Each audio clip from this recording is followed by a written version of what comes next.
Si dos individuos se prestasen dinero entre sí, en lugar de pedirlo a un banco, no sería posible que este préstamo inflase la cantidad total de dinero circulante, ya que el prestamista no puede prestar lo que no tiene, cosa que los bancos sí pueden hacer. Solo los bancos comerciales y las grandes empresas pueden prestar dinero que producen por el mismo hecho de prestarlo.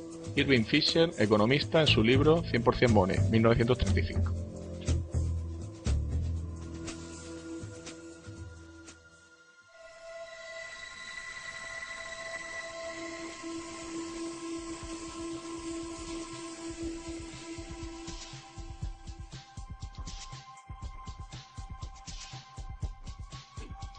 El estudio del dinero, por encima de otros aspectos de la economía, es un campo cuya complejidad sirve para distorsionar u ocultar la realidad, no para esclarecerla.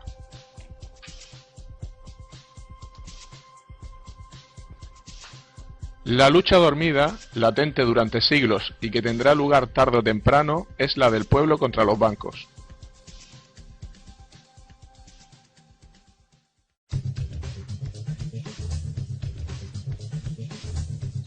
El dinero es deuda 2.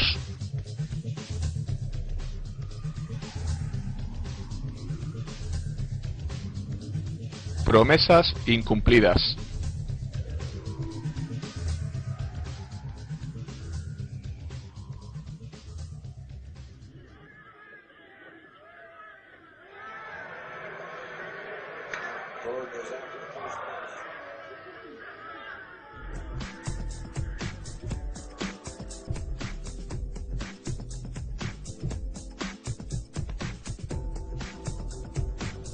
¿Queréis limonada?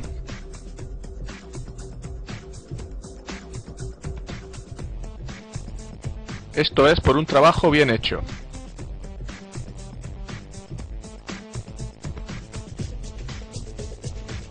Desde luego estos chicos se buscan bien la vida. Vuestros ahorros estarían mejor en una cuenta bancaria. De esa forma vuestro dinero trabajaría para vosotros.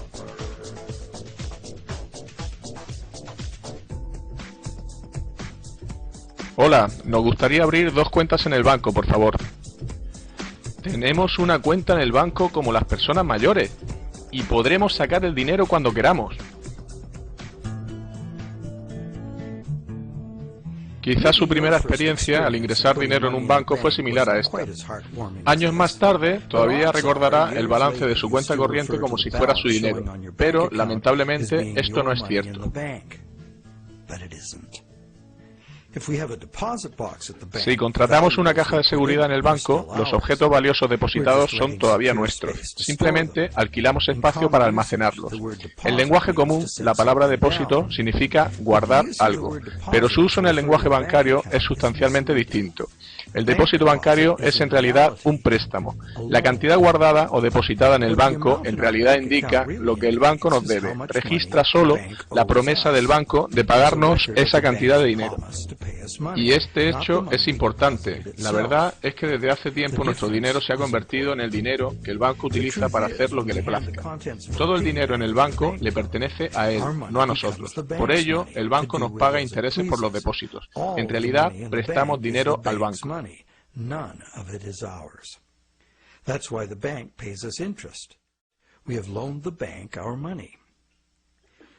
Parece una simple discusión léxica, pero no lo es. Sabemos que podemos pedir al banco que nos devuelva nuestro dinero en efectivo en cualquier momento, pero no por ello cambia lo anterior.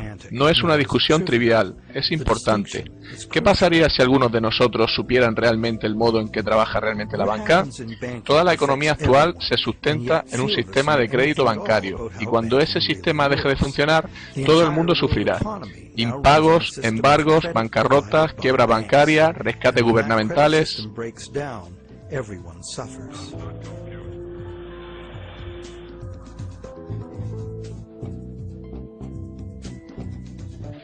Y los expertos suelen empeorar las cosas cuando tratan de explicar las razones de las crisis económicas.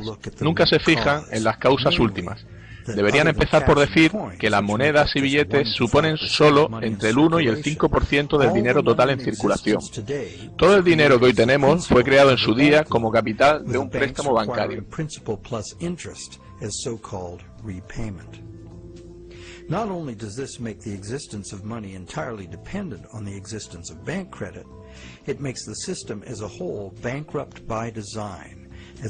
Esto no solo hace que la existencia del dinero dependa de la existencia de los préstamos bancarios, sino que aboca al sistema a su bancarrota futura, ya que es imposible físicamente el pago de todas las deudas crediticias.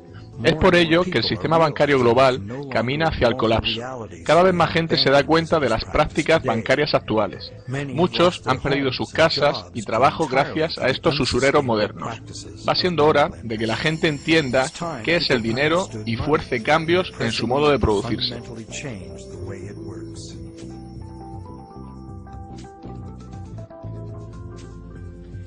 Clarificar conceptos bancarios sería un primer paso para entender el sistema. Ya sabemos que un depósito es en realidad un préstamo al banco.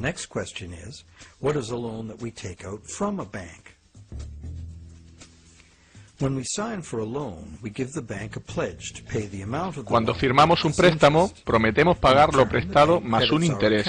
A cambio de ello, el banco nos anota una cantidad en nuestra cuenta.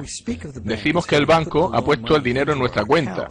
Lo único que ha hecho es hacer un apunte contable que refleja una promesa de pagarnos. Estamos hablando en realidad de un intercambio de promesas. Nadie ha dado nada al otro salvo promesas de satisfacer una deuda. Entonces, ¿quién presta y quién pide prestado en realidad? Los términos préstamo, prestamista y prestatario son realmente confusos. La verdad es que ambas partes realizan promesas de pagar, y en el proceso crearon algo llamado préstamo o dinero a cuenta, que puede ser legalmente utilizado como dinero. El crédito bancario puede ser gastado porque seguimos pensando que cada vez que depositamos dinero en la cuenta, esto incrementa nuestro balance en la misma cantidad.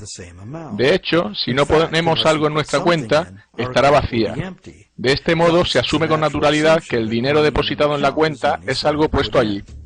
La cuenta es una promesa en sí misma de pagar el dinero en monedas y billetes. De hecho, una promesa siempre indica que no tenemos lo prometido. Si no es así, ¿para qué necesitaríamos prometerlo?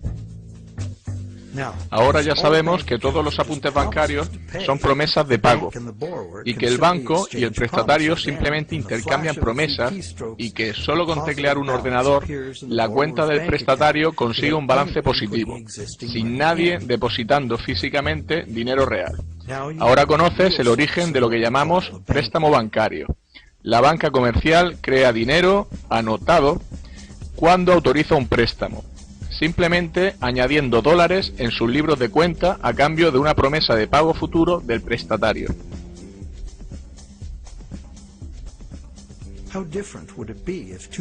¿Cambiaría la cosa si las dos partes se acordaran hacerse con un sótano y una imprenta y creasen dinero imprimiéndolo? Sabemos en qué consiste la falsificación de dinero: imprimir miles de billetes falsos de dólar. Esta es también una manera de crear dinero de la nada. El dinero nos da la capacidad de adquirir bienes y servicios del mundo real. Los falsificadores claramente disponen de la capacidad de adquirir bienes reales y servicios, sin darnos nada a cambio, salvo un simple trozo de papel. Los falsificadores obtienen algo a cambio de nada, directamente a expensas de quienes aceptan el dinero falsificado. Y si el dinero falsificado no es descubierto, ellos obtienen su beneficio a través de las ganancias de todos.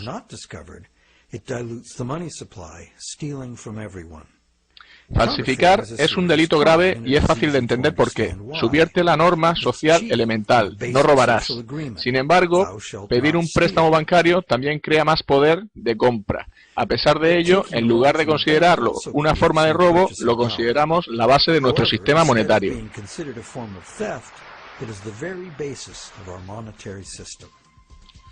Los bancos prestan creando crédito, crean medios de pago de la nada. ¿Cómo puede llegar a ser una forma de crear dinero de la nada un crimen y la otra convertirse en una práctica económica habitual y la fuente de casi todo el dinero circulante? ¿Por qué sucede esto? Para entender cómo, necesitamos entender la historia de las leyes comerciales. Antes necesitamos entender la lógica intrínseca del proceso de préstamo.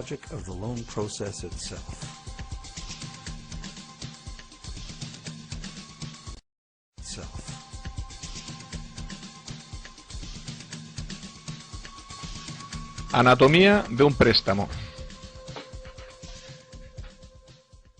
El motivo. El prestatario quiere adquirir un bien que no puede permitirse hoy en día. Sin embargo, esta persona tiene la confianza de que tendrá suficiente dinero en un tiempo para pagar el precio original y una cantidad adicional llamada interés. Por ello, acude al banco a negociar un préstamo. Este cliente está en condiciones de prometer un dinero en el futuro. Sin embargo, por el momento no tiene dinero, por ello necesita el préstamo.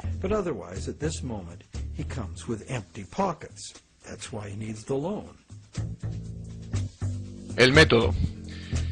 Todos sabemos lo que sucede a continuación. El banco consigue que el cliente firme un contrato, o en su defecto, entregará al banco el objeto que pretende comprar con el préstamo.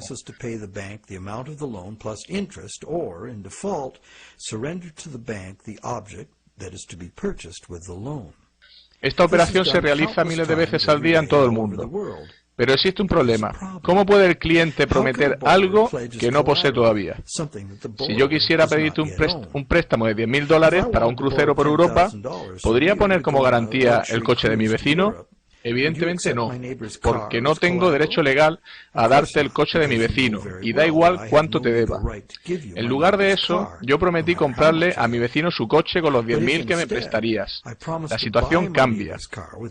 Tú puedes acordar conmigo prestarme los 10.000 creyendo que sí compro el coche, y te prometo pagarte el préstamo cuando sea legalmente mío. Sin embargo, hasta que se complete la venta, tus 10.000 no pueden estar asegurados por ningún título de propiedad sobre el coche.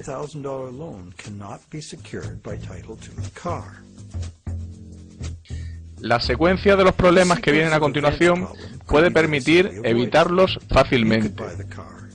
Puedes comprar el coche y vendérmelo a mí. El banco lo hace de la misma manera. Si el cliente acude a un banco para comprar un bien, ¿por qué simplemente el banco no lo compra con su propio dinero y posteriormente lo vende puntualmente al cliente cobrándole un interés? Porque el banco y el cliente han acudido a la adquisición con los bolsillos vacíos.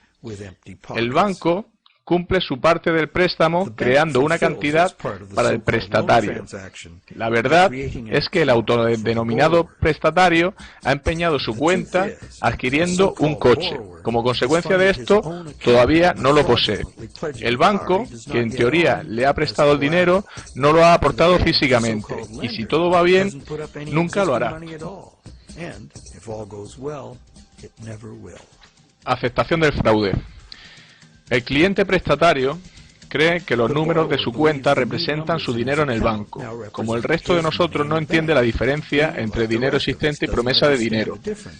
Si de todos modos lo puede gastar, ¿cuál es el problema? Por ello, la cuestión es, ¿aceptará la vendedora del coche la promesa de pago del banco? Cierta gente puede pensar que el efectivo sale del banco del comprador. ¿Por qué? Esto se debe a que la vendedora sabe por experiencia que puede ingresar el talón en su banco e incrementar su cuenta. ¿Qué sucede a continuación?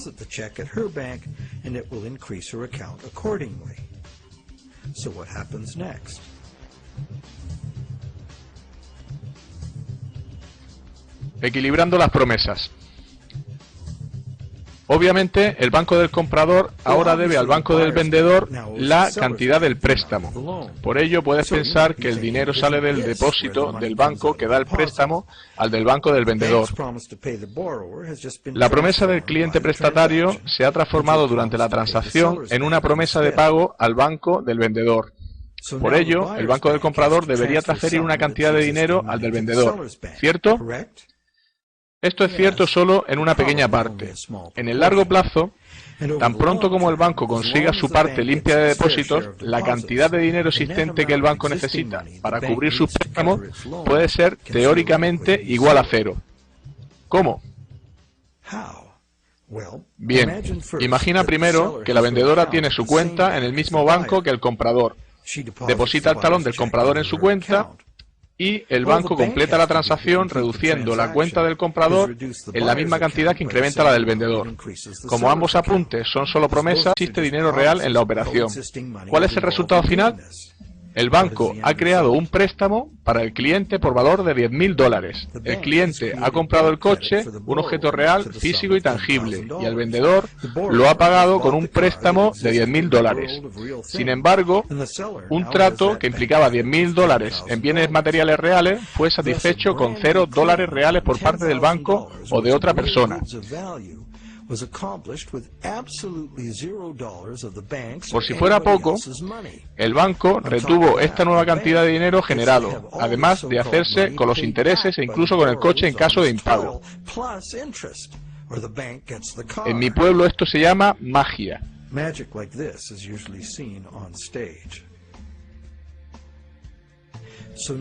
Veamos qué sucede si la vendedora deposita el talón en un banco diferente. ¿Será necesario el traspaso de fondos desde el banco del comprador? Quizás, pero casi nunca por toda la cantidad.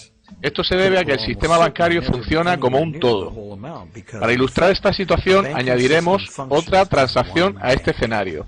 Simultáneamente, el banco de la vendedora hizo un préstamo similar a una anciana, que compró un juego de altavoces para su televisor. El vendedor de la tienda de electrodomésticos ingresó su talón en el banco, de tal forma que este tercer banco hizo un préstamo similar ingresado en el banco del prestatario original. Cuando los balances fueron conformados, los bancos no se debían nada entre ellos. Aunque hubiese diferencias, serían una pequeña porción del total de crédito creado. Por lo tanto, los bancos prestan a sus depositantes cantidades de dinero mayores de las que ellos mismos necesitan para hacer préstamos. Esto se debe a que los bancos necesitan a su vez pedir prestado a otro banco para activar su propio crédito siendo depositado en dichos bancos. Los bancos son capaces de hacer nuevos préstamos y crear cantidades de dinero ligado a deuda debido a que los bancos mantienen sus balances crediticios con créditos entrantes. Generalmente, este dinero no vuelve a salir de los bolsillos del banco. El banco puede invertir fondos propios en bonos empresariales y gubernamentales u otros instrumentos financieros. Si dibujamos un diagrama, quedaría así. El interés que los gobiernos y empresas pagan a los bancos en sus bonos es pagado por nosotros. Lo abonamos como parte de nuestros impuestos y en el precio de los bienes y servicios que adquirimos.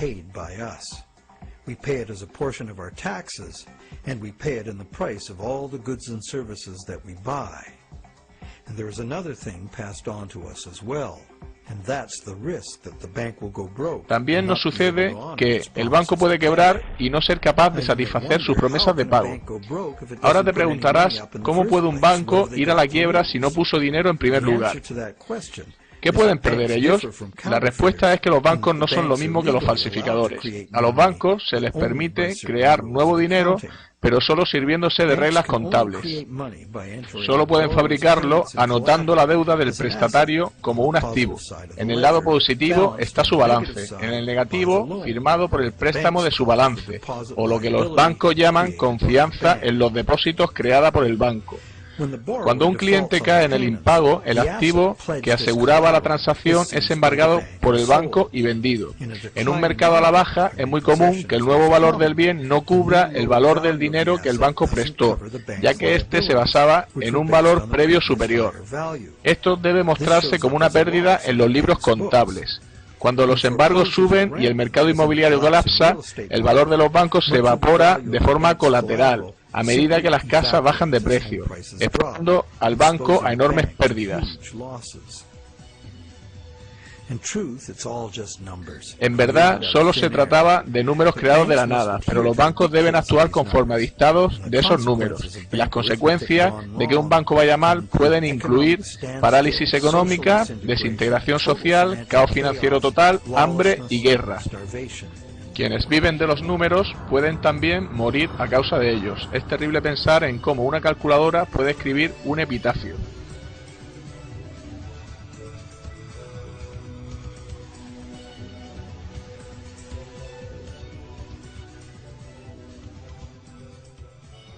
Aunque creemos que entendemos la anatomía de los préstamos, todavía asumimos que en el fondo el sistema funciona y que el total de los créditos que contemplamos será pagado. Al final, ninguno de los dólares que realmente existen ha cambiado de manos.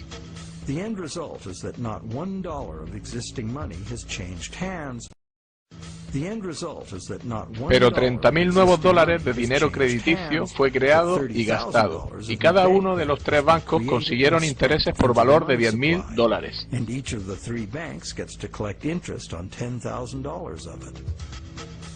¿Es la creación de estos 30.000 dólares, de hecho, un acto similar a la falsificación? La diferencia es que el sistema bancario es legal, regulado por los gobiernos y la justicia para seguir las reglas contables. Otra diferencia es que no hay una víctima evidente, como la persona a la que le cuelan un billete falso. Los bancos argumentan que comprador y vendedor estaban de acuerdo. ¿Dónde está el fraude? Si hay un fraude en esto, ¿quién pierde? Veamos quién consiguió lo que quiso en el trato.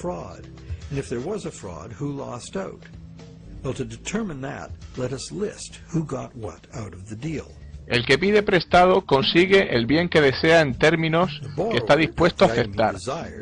Puede, maldiga haber pedido un préstamo cuando haga frente a los intereses, o quizá viva felizmente agradecido de haber conseguido el préstamo.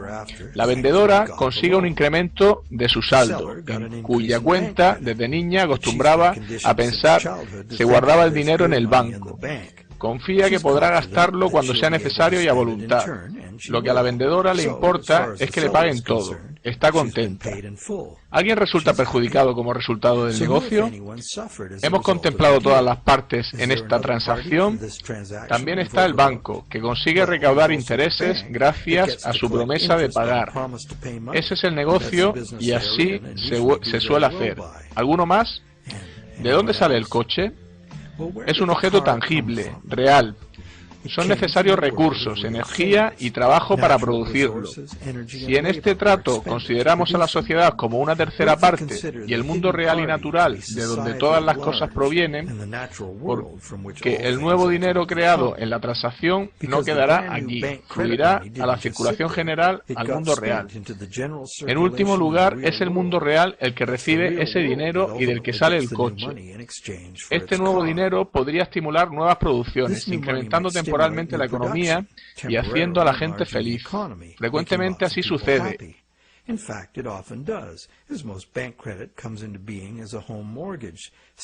Y la mayoría de los préstamos son hipotecarios. Sin embargo, después de este uso productivo inicial, este nuevo dinero creado reaviva el flujo monetario porque reduce el poder adquisitivo de la mayoría de los consumidores una ínfima cantidad. En contraste a esto, una falsificación tiene víctimas concretas. Aquí todos perdemos, porque la sustancia real del préstamo, el coche, fue extraído de la economía hace tiempo por una ligera pérdida de valor del dinero de todos. El descenso del poder adquisitivo de los ahorradores debido a la inflación es mayor que el de aquellos que se dedican a gastar.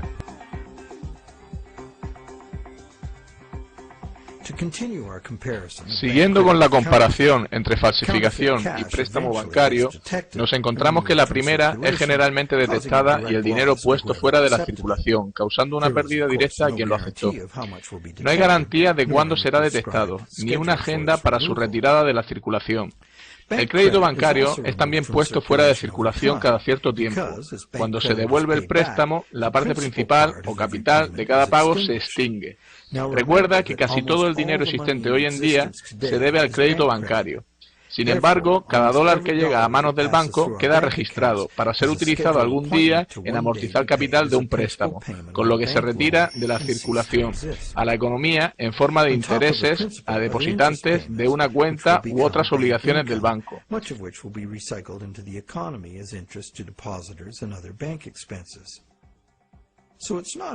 No parece claro que eso sea falsificar dinero.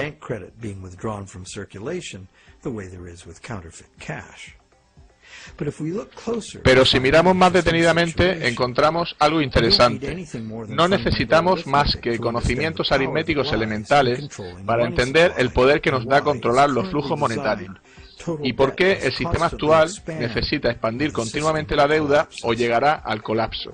Si la tasa de dinero creado cae por debajo de la tasa de dinero destruido, la cantidad total de dinero en uso se reducirá. Esto se llama deflación, porque el flujo de dinero se deshincha como un balón.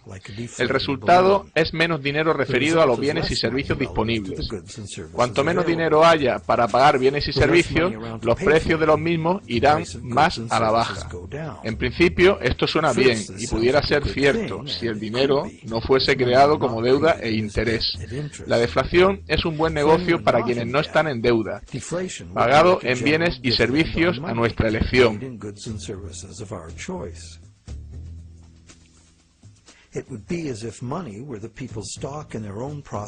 Esto sería correcto si el dinero estuviera en manos de la gente, las empresas, el país. La gente no pediría aumento de salarios. Si un país fuera globalmente más productivo, sin embargo, todo el mundo saldría ganando automáticamente porque su dinero valdría más. Sin embargo, este no es el efecto que la deflación tiene en un sistema, donde el dinero se origina en forma de deuda o interés. Más del 95% del dinero actual deriva de la deuda a los bancos. Como hemos visto, la parte principal o capital del mismo es la creada, no el interés. En el lapso de tiempo entre la creación del dinero y su devolución, y mientras devolvemos los intereses al banco, la mayoría de nosotros puede mantener parte de sus pagos mientras el flujo monetario se incremente. Sin embargo, si el flujo monetario o la deuda total desciende, el dinero es más difícil de ganar debido a su escasez, y los pagos fijos son más difíciles de satisfacer. Para aquellos que están endeudados, las restricciones en el dinero en circulación pueden ser catastróficas.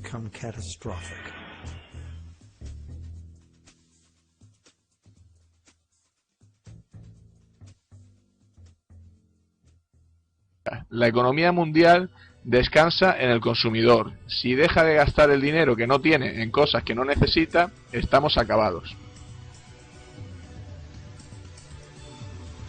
El efecto psicológico de la caída de precios y salarios acelera todo el proceso, porque quienes tienen que devolver préstamos, empresas incluidas, se ven incapaces de hacerlo, por lo que no se endeudan ni refinancian más.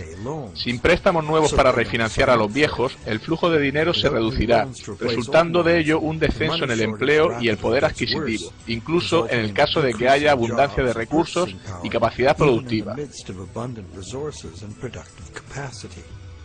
Esta espiral matemática hace inevitable los embargos masivos. Los precios bajan porque nadie quiere gastar su dinero. El mercado a la baja destruye el valor del bien que garantizaba el préstamo, causando enormes pérdidas a los bancos. Algunos incluso cierran. La confianza empresarial y del consumidor se pierde y siguen disfunciones sociales y económicas. Con el sistema monetario que tenemos, los ahorros de toda la vida pueden desvanecerse en un abrir y cerrar de ojos. Esta espiral desastrosa no puede ser parada si el gobierno no crea nuevo dinero por sí mismo o se endeuda con la banca privada, para crear suficiente dinero para reflotar la economía. El ejemplo más común lo tenemos en el hundimiento bursátil de 1929. Como consecuencia psicológica de la caída de las acciones, se dieron menos préstamos y por ello hubo menos creación de dinero.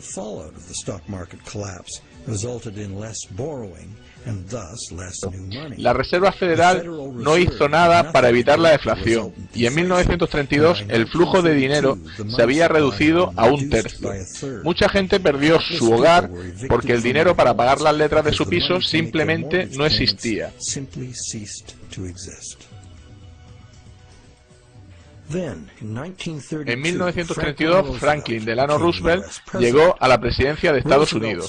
Su New Deal se basó en recuperar la economía restaurando el flujo monetario. Para contrarrestar las restricciones monetarias, pidió préstamos a la banca privada. Las fábricas comenzaron a contratar, pero solo cuando la guerra llegó se dieron cuenta de que serían necesarios trabajos e inversiones económicas fuertes para ganarla. Paradójicamente, fue el dinero gastado en la Segunda Guerra Mundial el que terminó con la Gran Depresión. La guerra también causó 50 millones de muertos y condujo a un frágil equilibrio de poder internacional, a una carrera armamentística y devastadoras transformaciones sociales y tecnológicas.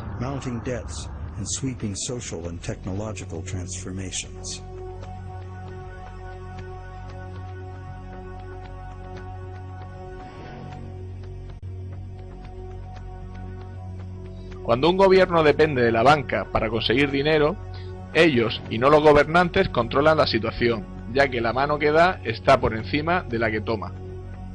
El dinero no tiene patria, los hombres de finanzas no tienen patria ni decencia, su único objetivo es la ganancia.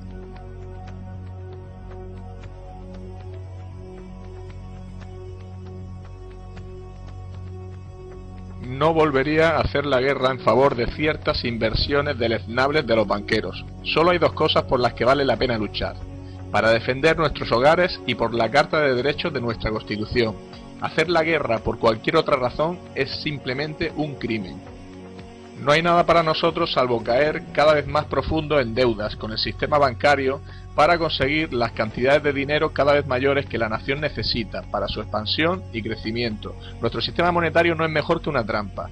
El poder del dinero que ha sido capaz de eclipsar a los responsables gubernamentales no es simplemente el poder de las grandes fortunas, sino que es nada más y nada menos que una nueva técnica de destruir dinero añadiendo y retirando anotaciones en cuentas bancarias, sin el más mínimo interés por el bien de la comunidad o el papel que el dinero debería tener en ella.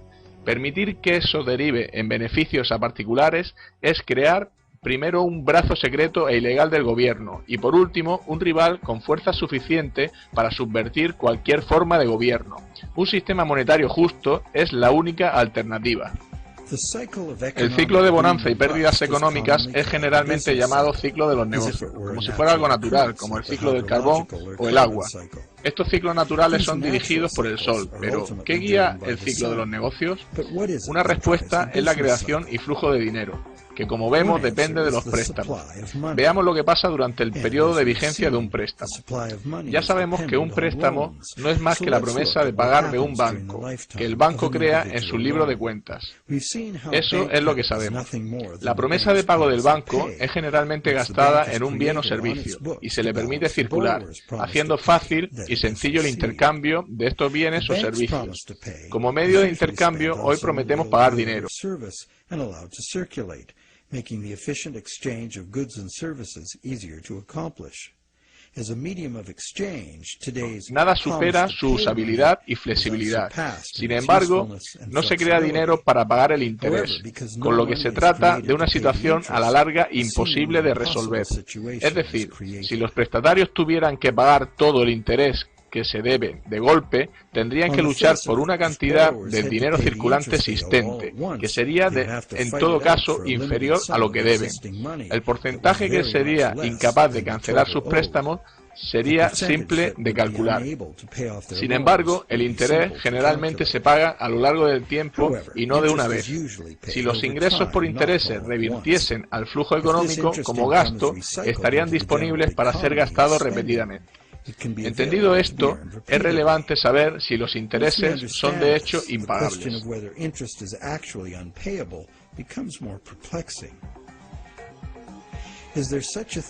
¿Existe algún sistema sostenible de préstamo que no produzca impagos de forma estructural? En la Edad Media, la usura, entendida como préstamo con interés o cualquier otra forma no productiva de ganar dinero mediante el dinero, era considerada pecado. Aunque la justificación era moral, la razón era práctica. En un sistema monetario fijo basado en la extracción de oro, cualquiera que sistemáticamente prestase su dinero con interés, pronto acapararía todo el dinero. Esto fue una de las grandes causas de la caída de Roma. Especuladores privados acapararon el oro, forzando al gobierno a acuñar nuevas monedas, hechas de otros metales en lugar del oro. La moneda basada en otro patrón metal provocó falta de confianza entre la población y el sistema colapsó. Aprendieron la lección. La Iglesia Católica durante 1000 años declaró pecado el cobro de intereses en un préstamo, castigado con la excomunión. En algunos países la pena por usura era la muerte. ¿Es realmente un pecado el cobro con interés? Hoy parece razonable cobrar por el uso del dinero, pero hay un problema simple e inevitable en ello. El problema viene si los prestamistas no gastan cada céntimo de interés que reciben, de forma que los endeudados puedan ganarlo de nuevo, dependiendo de sus virtudes o lo duro que trabajan. Alguien puede caer en el impago simplemente como resultado de la aritmética. Esto es fácil de ilustrar con un flujo determinado de dinero que viene del oro. Tan pronto como todas las monedas que conforman el interés son gastadas y los prestatarios pueden ganarlas, las mismas monedas son usadas para pagar una y otra vez el interés. El usurero puede aprovechar comprando bienes con ese dinero, pero el dinero debe ser gastado, no prestado o retirado de la circulación. Este acuerdo sería sostenible si no añadimos nada más.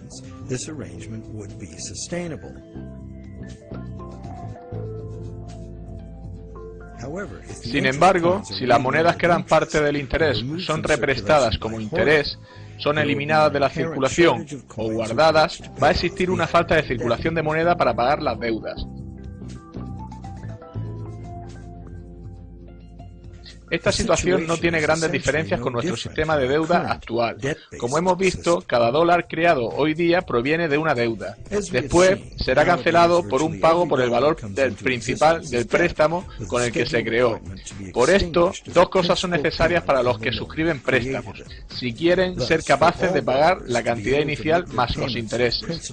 El dinero principal o capital del préstamo debe estar disponible para ser ganado por quien lo ha pedido, para que pueda hacer el pago principal que exige ese dinero. Asimismo, cada dólar que el cliente paga al banco como interés también debe estar disponible para ser ganado de nuevo por él, para que pueda ser pagado como intereses una y otra vez.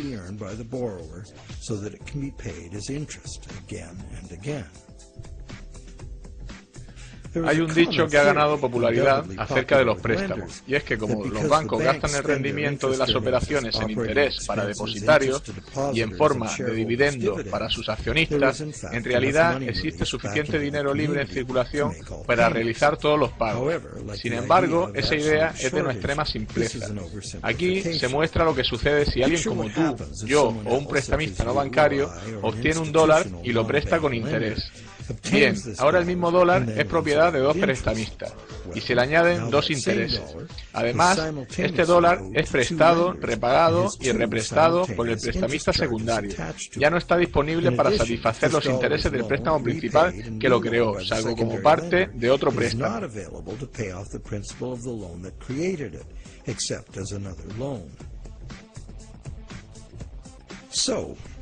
Entonces, ¿podemos pedir prestado a Peter para pagar a Paul y a la inversa? Esto se pone interesante. Sí podemos, sin embargo, cada vez que hay un préstamo hay que añadir un interés que también ha de ser satisfecho. Si es posible ganar estas cantidades de interés, todos los pagos serán realizados.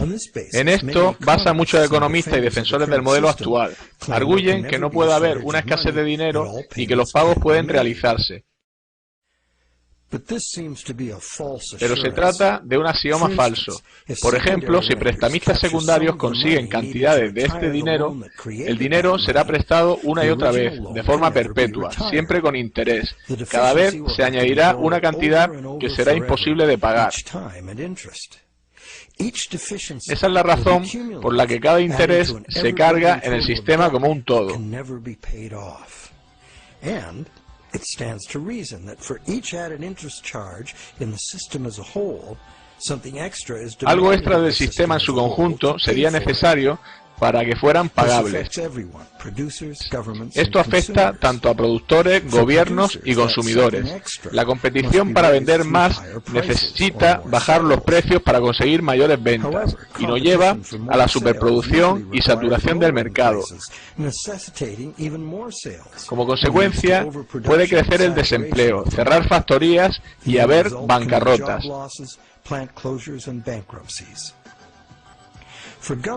Los gobiernos salen al paso incrementando los impuestos. Subir los impuestos resta dinero a la economía productiva, lo que conlleva una reducción de la capacidad de los contribuyentes.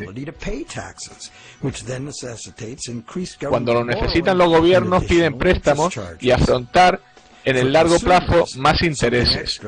Los consumidores pueden obtener ingresos extras pluriempleándose, pidiendo préstamos para pagar deudas pasadas o dejando de pagar durante periodos prolongados de tiempo. La competencia para conseguir un trabajo mueve a la baja los salarios durante largo tiempo, añade cantidades enormes a la cantidad de intereses que se debe.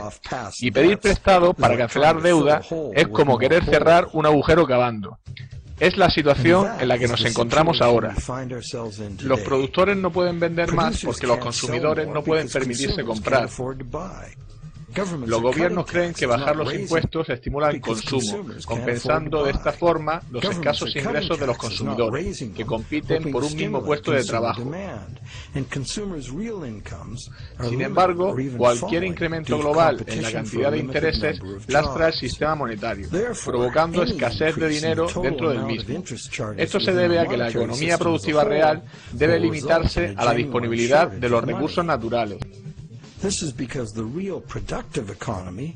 La economía productiva sirve a las necesidades actuales, no a las demandas artificiales de la economía financiera, que tiene una sed ilimitada en beneficios y que trabaja obviando las limitaciones físicas del mundo real.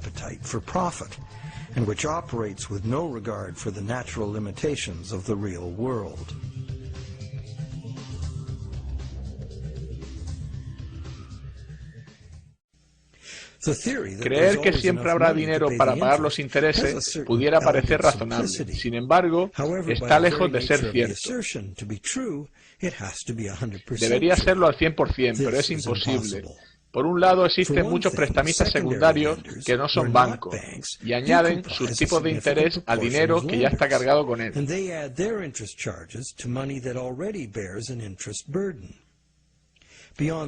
Más allá de esto, tenemos la expectativa de que el dinero genera dinero. Se fabricaría y estaría en condiciones de ser ganado el dinero necesario para gasto, en lugar de ser prestado con usura o invertido para obtener ganancias.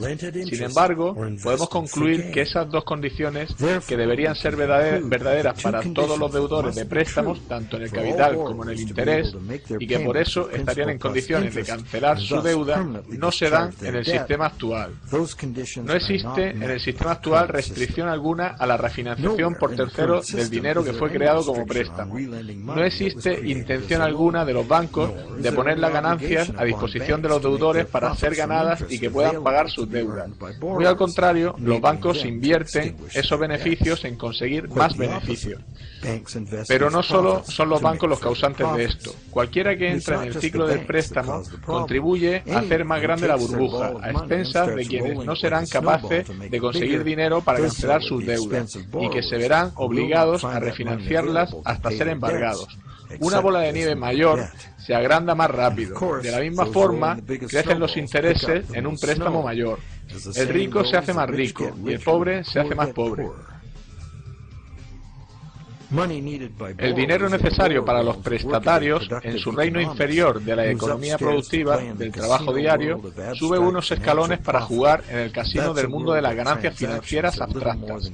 Y en ese mundo es donde las transacciones son apenas apuestas a números, en un esfuerzo por lograr mejores cifras. Nada tiene esto que ver con satisfacer las necesidades reales de las personas.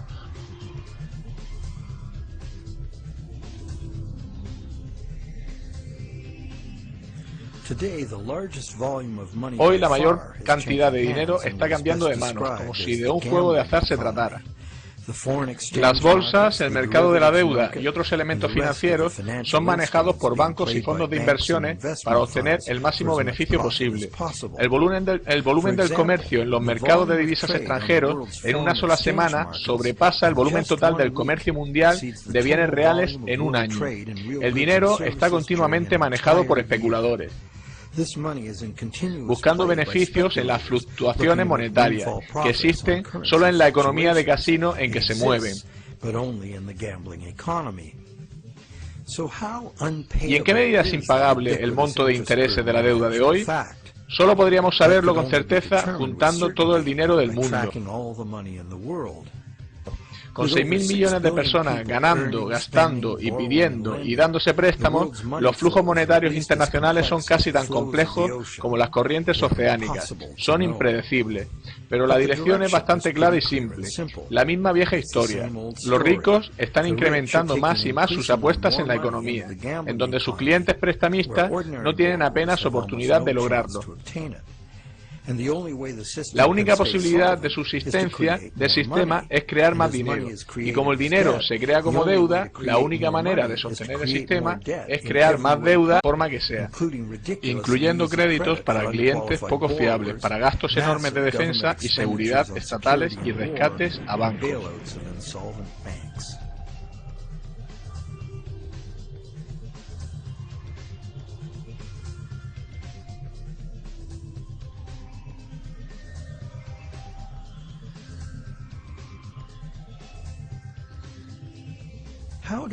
¿Cómo el ciclo de crédito individual se convirtió en un fenómeno conocido como ciclo de los negocios? El ciclo del préstamo individual puede ser descrito así. Primero, hay un estímulo económico razón del desembolso inicial. A esto le sigue la inflación, ya que el nuevo dinero básicamente rescata el flujo de dinero. Eventualmente, a la inflación le sigue la deflación. Las refinanciaciones de préstamo gradualmente van extinguiendo el dinero circulante. Mientras el ciclo del préstamo individual coincide, ambos ciclos pueden suavizarse, pero crea una oferta de dinero y precios bastante estables, aunque al menos en parte es necesario el incremento del flujo de dinero, ya que el dinero para pagar el interés no fue creado. Este es el modelo en el que se basa nuestra economía. Evitar espirales deflacionarias y mantener a raya la inflación constituye el arte de la economía, que se define ampliamente como lograr la llamada estabilidad de precios.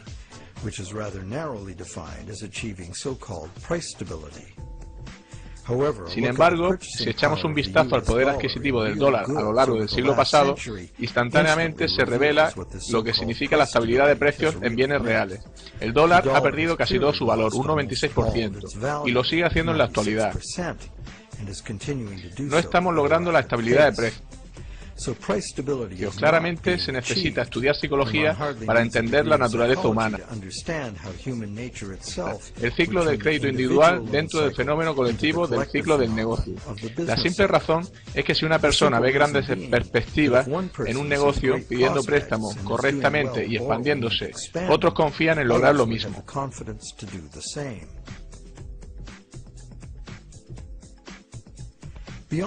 Más allá del efecto psicológico, si un negocio se basa en la expansión del crédito, sus proveedores y distribuidores necesitan hacerlo también, o perderán el negocio en favor de alguien que lo haga. El mismo efecto podría darse en el caso de una compañía que no encuentra crédito. Por lo tanto, es previsible que los ciclos individuales de préstamo tengan un recorrido paralelo entre ellos, en lugar de darse al azar, y cuando lo hacen a mayor escala estamos ante el llamado ciclo de los negocios, que proviene directamente de las acumulaciones de la fuerza de ciclos individuales. Para concluir, alguien puede alegar que más allá del intercambio de promesas hecho entre el banco y su cliente, la sociedad se mueve entre una inflación crónica y la dependencia monetaria hacia los bancos, para pagar intereses realmente inasumibles. Esto da lugar a una aceleración en el incremento de la deuda y a una depreciación del dinero. La única alternativa sería un colapso deflacionario de la economía, seguido de un caos social o una guerra. Esta situación tan insana contagia a la sociedad y la debilita a todos los niveles. Somos como adictos. La solución no es consumir más heroína, sino más y más dinero prestado.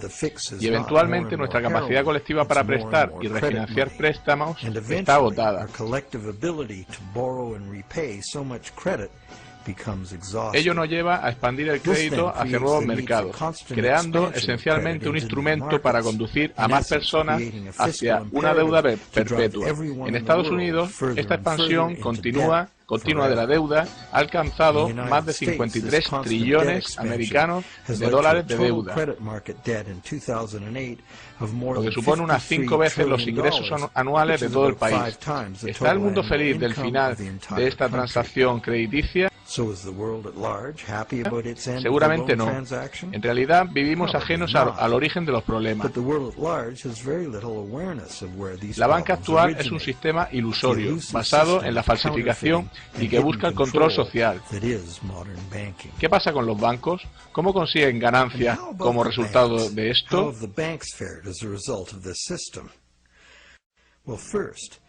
En primer lugar, solamente poniendo una pequeña fracción del dinero que prestan, los bancos han conseguido un gran flujo de ingresos derivados de los intereses crediticios. En segundo lugar, usando su poder crediticio para comprar grandes cantidades de bonos gubernamentales y empresariales, y de esta forma controlan los gobiernos y la industria. En tercer lugar, manejando los impagos y embargos, como vemos inevitable. El banco gana la propiedad legal de bienes tangibles reales. Finalmente sucede lo peor. Si hay un impago masivo, el banco acumula grandes pérdidas. El gobierno es forzado a rescatar a los bancos con ayudas multimillonarias para salvar al sistema financiero. ¿Cómo se financian esos rescates? Adivínalo. Más deuda para el contribuyente. Un auténtico logro para sacar esto adelante. Y sin ser consciente la mayoría de las víctimas.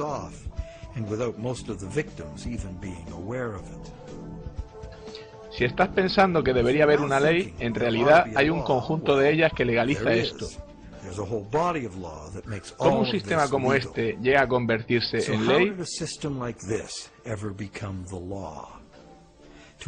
Volvamos a Inglaterra a mediados del siglo XVII para contestar. Cuando el saqueo se convierte en una forma de vida para un grupo de hombres que viven juntos en la sociedad, en poco tiempo ellos mismos crean un marco legal que lo autoriza y un código moral que lo glorifica.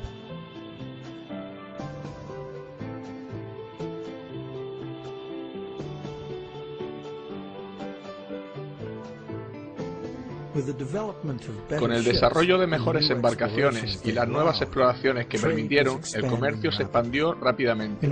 Para desarrollar el comercio sobre largas distancias y periodos prolongados de tiempo, los contratos escritos se hicieron más y más imprescindibles y sofisticados. Bajo la ley inglesa había quedado establecido hace mucho que un contrato habría tenido lugar si algún bien real ha cambiado de manos. Un traspaso de bienes o derechos en propiedad fue el kit del intercambio, y eso fue lo que el juzgado evaluaría con imparcialidad, no solo las palabras en el documento. Un contrato por el cual no ha habido intercambio de bienes reales o derechos de propiedad era facto o nulo, y podría ser declarado así por un juzgado. Así, un contrato en el que un coche fue puesto como garantía ni siquiera sería posible calificarlo de contrato. Ninguna ley común lo pondría en valor. Además, en el caso de una disputa sobre un contrato de derecho común, solo alguien que de hecho había dado consideración a la transacción. En otras palabras, solo aquel que envió los bienes tenía el derecho a pedir ante un tribunal para satisfacer el contrato por la otra parte. Este derecho no era transferible a un tercero.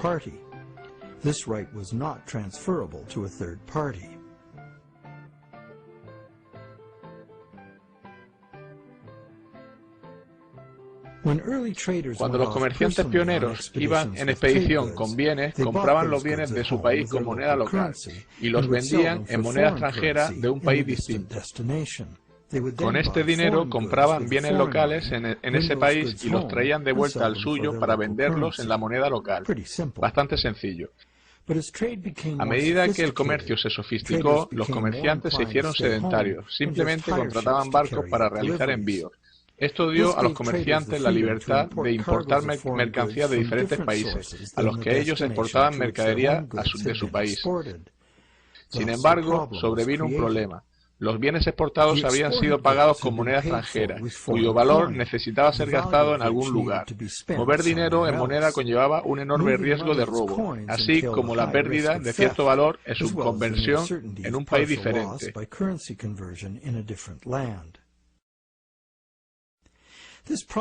Este problema en los pagos a distancia fue superado por el uso de letras de cambio. Una letra de cambio era una orden firmada de un ordenante a un comerciante, exigiendo que el pago de una suma de dinero a la persona que se identifica como beneficiario.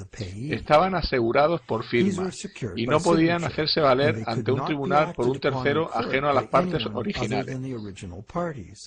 Por lo tanto, no estaban acostumbrados a un ladrón o una tercera parte. Probablemente te has dado cuenta que eran los predecesores de los talones bancarios. El ordenante daba instrucciones para que el banco pagase al beneficiario, una persona cuyo nombre se citaba una cierta cantidad de dinero. Esto funcionaba para las transacciones entre conocidos entre sí. La letra de cambio se usaba como una orden de pago en una moneda diferente y lejana, pero los comerciantes pronto quisieron más flexibilidad, generalizar las letras de cambio para pagar a cualquier tipo de comerciante, incluso en la misma moneda, usando letras de cambio como el dinero mismo. Para ello, estas letras debían poder ser utilizables y exigibles por terceros. Como veremos, este fue el momento en la historia del derecho que abrió paso a nuestro sistema bancario. Un tercero, que podría haber comprado onerosamente una letra de cambio sin estar implicado en el intercambio original, no podía esperar el amparo de un juzgado para hacer valerla. Y en base al contrato cobrar la deuda. Este hecho hizo que las letras de cambio de terceros fueran un riesgo inaceptable. Para poder seguir usándolo y garantizar su pago, esencialmente equivalentes a dinero, la ley debería ser revisada para contemplar este incipiente instrumento. En Inglaterra, por una serie de decisiones legales desde 1664 a 1999, este problema fue solventado imprimiendo letras cambiables por terceras partes.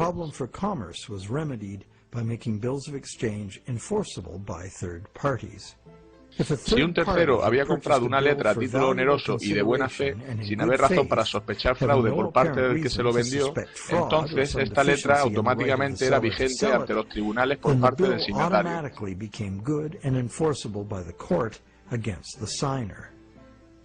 ¿Qué significa este cambio? Significa esencialmente que cualquier letra de cambio se consideraría legítima una vez vendida. Las letras de cambio y otros tipos de promesas firmadas de pago podrían ser traspasados y hechos valer en un juzgado, exceptuando los talones, justo los que los mercaderes querían. Ahora los contratos de deuda podrían ser vendidos como cosas y hacer negocio sería mucho más fácil. No solo eso, sino que abrió un nuevo mercado para los buscadores de ganancias, comerciando con letras de cambio propias. El mercado de la deuda había nacido.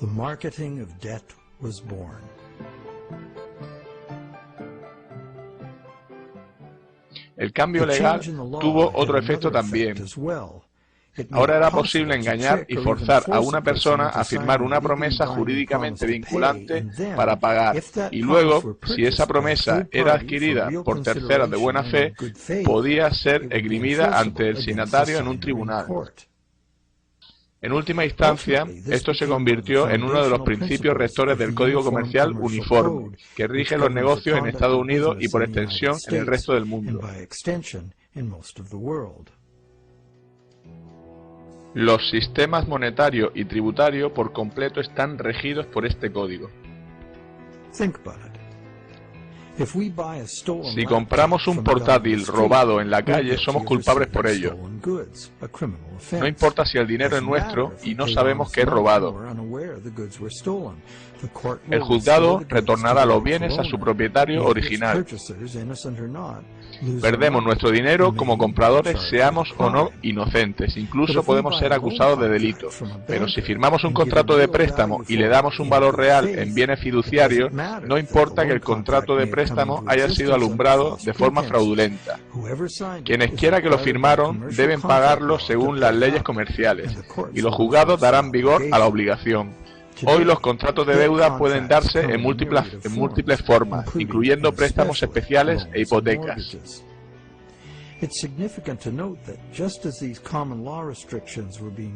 Es relevante saber que tras eliminarse las restricciones legales, fue fundado el nuevo Banco de Inglaterra. Fue el primer banco autorizado a crear dinero de la nada, y los contratos del nuevo banco se hicieron totalmente vigentes ante el prestatario. El banco obtiene beneficio de los intereses de todo el dinero que creó de la nada.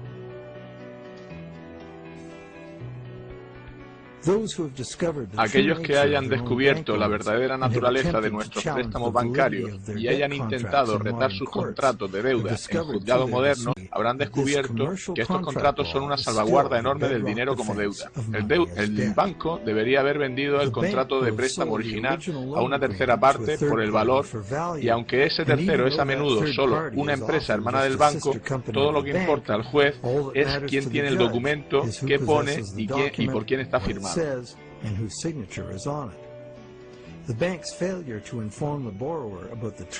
El banco no informó bien al prestatario acerca de la naturaleza del contrato de préstamo, y la ausencia de dinero en efectivo por parte del banco no es relevante.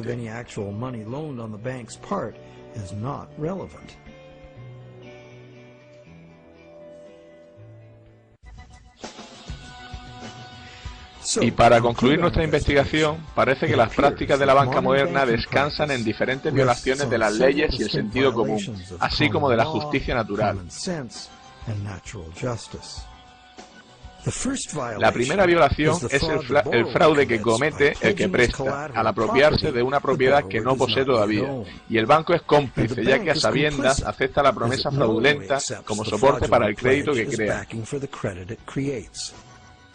La segunda violación es la negativa del banco a revelar la verdadera naturaleza del contrato. El banco lo llama préstamo, lo que lleva al endeudado a pensar que le están prestando una cantidad de dinero. Como sabemos, el banco solo ha empeñado su palabra, reflejándolo en un apunte informático, una promesa que el banco sabe que quizá no tenga que cumplir.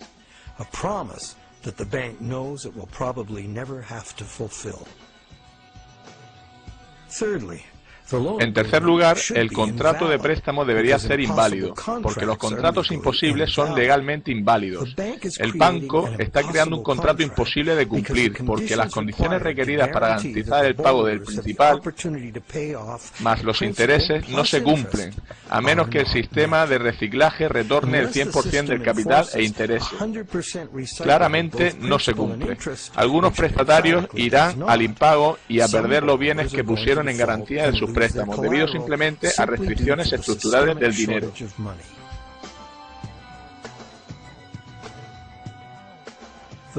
La cuarta violación es la de la ley natural por el derecho contractual, la que confiere legitimación automática a cualquier contrato si el mismo es vendido a terceros por un valor considerable. Alguien que no posee algo no puede darlo mejor que quien sí lo posee.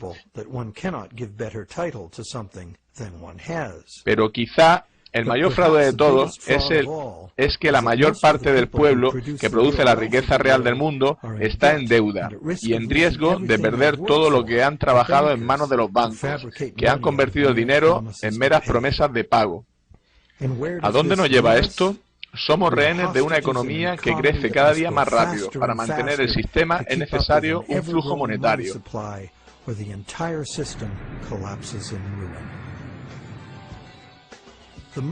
El sistema monetario actual rechaza reconocer que la economía real está limitada por la capacidad material del planeta para proveer las materias primas y los servicios que la economía precisa. El planeta es finito, y aunque parezca obvio que la economía no puede crecer a un ritmo acelerado siempre, nuestro sistema monetario corre como el autobús de la película Speed. No puede bajar de velocidad o la bomba que tiene consigo estallará. Y nuestra situación es todavía peor, porque la tasa de endeudamiento debe acelerarse o la economía entera se hunde. La noción de crecimiento perpetuo e infinito es posible. Esto es una gran falacia de la economía moderna, una desilusión fatal, nacida de la envidia. Probablemente es inevitable un hundimiento social, ambiental y económico sin precedentes, gracias a este sistema monetario incapaz de adaptarse a esta realidad.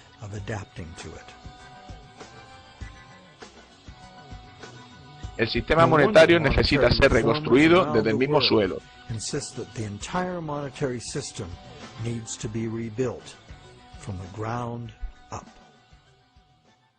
El negocio bancario no conlleva el fraude, lo es en sí mismo. ¿Y cuál es la solución?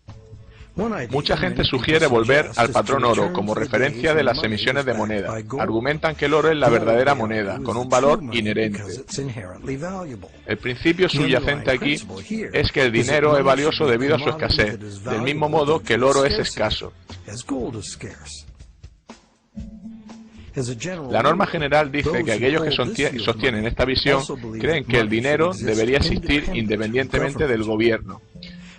Hay otra escuela de pensamiento diametralmente opuesta, que piensa que la creación del dinero debería ser monopolio del gobierno. El gobierno, que representa al pueblo, debería gastar el dinero pensando en el interés público, por lo tanto con respaldo de la moneda, y simplemente gastar el dinero que se tiene. El gobierno nunca necesitaría endeudarse o pagar intereses. Si los gobiernos gastasen sin límite, la moneda perdería valor y para prevenir la inflación, la moneda necesitaría ser eliminada. Se podría garantizar usando varios impuestos y tasas. Los gastos gubernamentales serían, sin embargo, interdependientes unos de otros en perfecto equilibrio. Sin embargo, el objetivo de los impuestos sería la estabilidad de precios, ya que el gobierno no necesitaría ingresos por impuestos para operar de forma ordinaria. A lo largo de los siglos se ha usado sistemas de crédito gubernamental y de patrón oro. El patrón oro prevaleció a lo largo del siglo XX. Esto no se debió a que no funcionase el dinero como préstamo del gobierno. Lo hizo en el país donde fue aceptado en el pago de impuestos. Pero hasta la invención del intercambio de moneda moderno, el comercio internacional se realizaba con oro. Además, el hombre ha tenido una fascinación sobrenatural por el oro durante siglos. Durante milenios hemos pensado que el dinero en términos de una riqueza portable e inherente, como las monedas de oro. Sin embargo, no es la única manera de pensar en el dinero. Tampoco en la era del dinero que huye, esto ha dejado de ser exacto. El dinero es, en su raíz, una idea que el hombre inventó para transformar sistemas tribales en complejas civilizaciones. Gracias en parte a su desarrollo, fue posible la especialización del trabajo y el intercambio indirecto de bienes y servicios.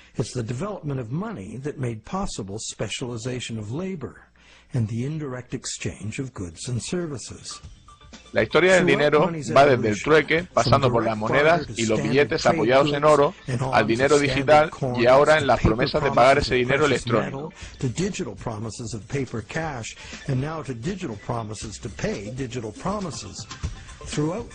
En esta evolución prevalece la idea de lograr mayor flexibilidad y seguridad en su uso, y la existencia de garantías seguras de pago, en lugar de usar el dinero mismo. El problema con la promesa de pagar es que siempre da una oportunidad de oro para el engaño. Crear más promesas es una forma de incumplirlas en el largo plazo. Existe una manera de garantizar el intercambio de dinero más seguro que las promesas de pagar de nuestro sistema. Aquí lo tenemos. La existencia del dinero digital seguro es hoy una posibilidad debido a las tecnologías de encriptado. Una hipótesis sería tener un número de serie asignado a cada billete físico en papel.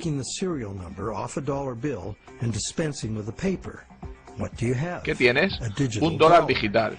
Un dólar digital que puede ser transferido a cualquier parte del mundo por ordenador, de forma fácil y seguro como promesa de pago.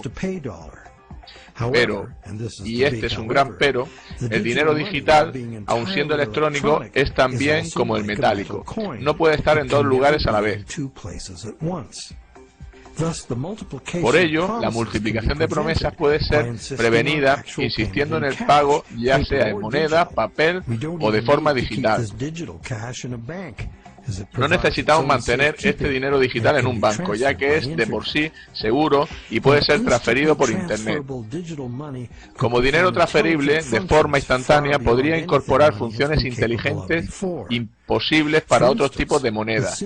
Por ejemplo, calcular su propio valor mediante una fórmula matemática, eliminando la especulación, manipulación o errores humanos, por ejemplo.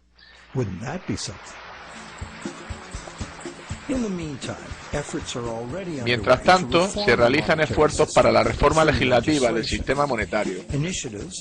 Se ha escrito sobre diferentes iniciativas como leyes de reforma monetaria, detallando cómo devolver a los gobiernos el monopolio de la creación de dinero y limitando a los bancos su capacidad de préstamo a la forma en que la mayoría de la gente piensa que en realidad funciona. Siempre se han planteado reformas de este tipo y siempre perseguían la misma idea. Los beneficios de la puesta en circulación de dinero pertenecen al pueblo.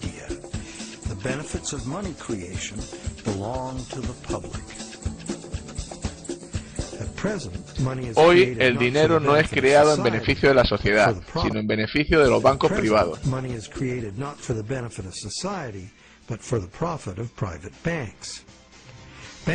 A los bancos les encanta crear cantidades enormes del mismo, puesto que así consiguen recaudar más dinero en intereses y llegan a ser más ricos. En el proceso, los bancos ganan más control sobre todos, individuos, industria y políticos.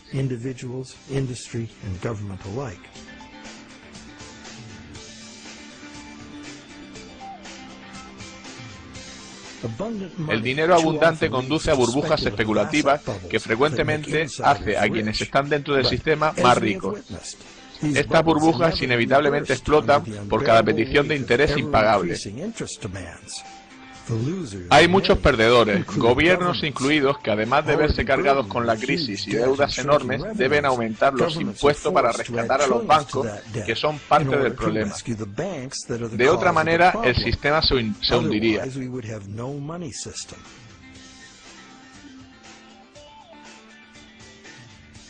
Es una situación absurda y trágica, teniendo en cuenta que los gobiernos podrían crear ellos mismos el dinero y gastarlo libre de interés en infraestructuras, educación, sanidad universal, etc.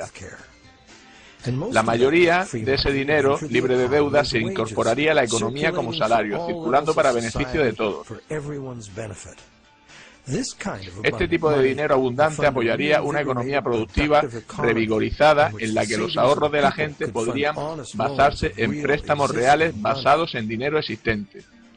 El origen del dinero está en el intercambio de bienes reales. Sin el valor que se le da en el mundo, el dinero no es nada. Como hemos visto, en el mundo real, es el mundo real el que hace el préstamo, no el banco. Las personas, su trabajo y las materias primas y los animales son la fuente de la riqueza real. Asimismo, la creación de dinero y sus beneficios pertenecen al interés público, no a la banca privada. ¿Qué hay del interés? Como hemos visto, los intereses nos crean un problema aritmético que solo se puede solventar de tres maneras.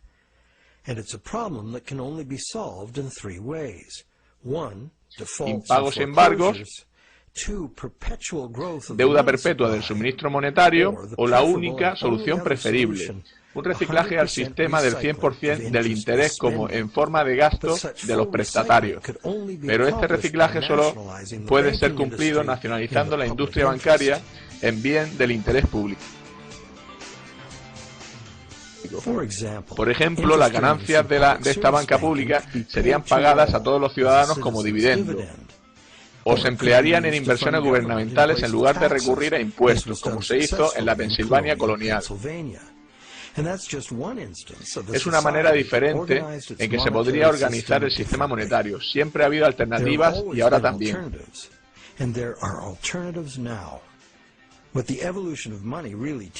Lo que la evolución del dinero nos enseña es que el valor real del dinero es muy simple y sencillo.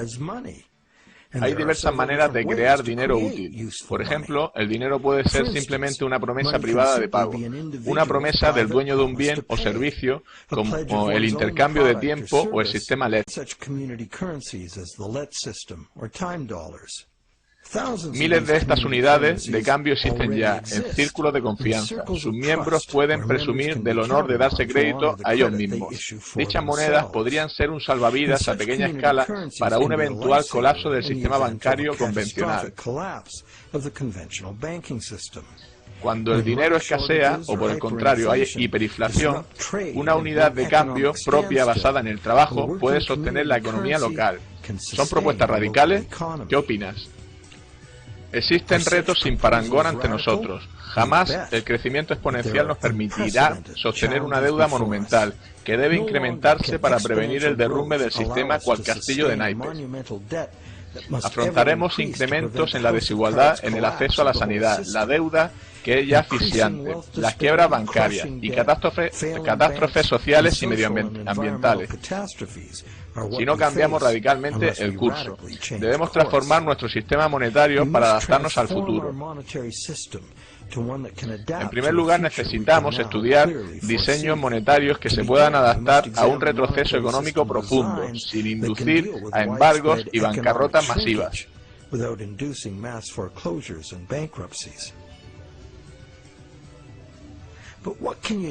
Pero, ¿qué puedes hacer tú? Existen personas y organizaciones que cuestionan el sistema monetario actual debido a sus problemas y a su manifiesta injusticia. Puedes ingresar en ellas y presionar en favor de los cambios necesarios. Puedes hablar con tus amigos. La crisis financiera es un momento de aprender. Cuando los gobiernos tienen que rescatar a los bancos que antes prestaban dinero, las contradicciones, el fraude y las fallas fatales del sistema actual resultan evidentes. Las soluciones también están ahí si miramos detenidamente. No podemos permitirnos hacer ajustes al sistema actual, puesto que no lo salvarán.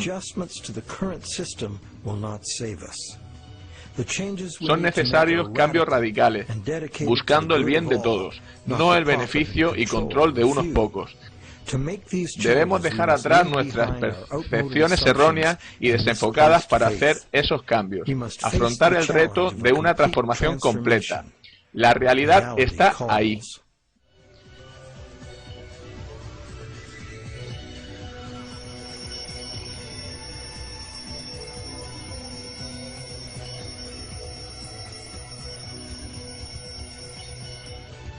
El dinero no paga nada, nunca lo hizo ni lo hará. Esos bienes y servicios solo pueden ser pagados por otros bienes y o servicios. Es un axioma económico tan viejo como el hombre. Solo cuando haya muerto el último árbol, el último río haya sido contaminado y se extinga el último pez, nos daremos cuenta de que el dinero no se come. Bueno, ¿queda alguien ahí?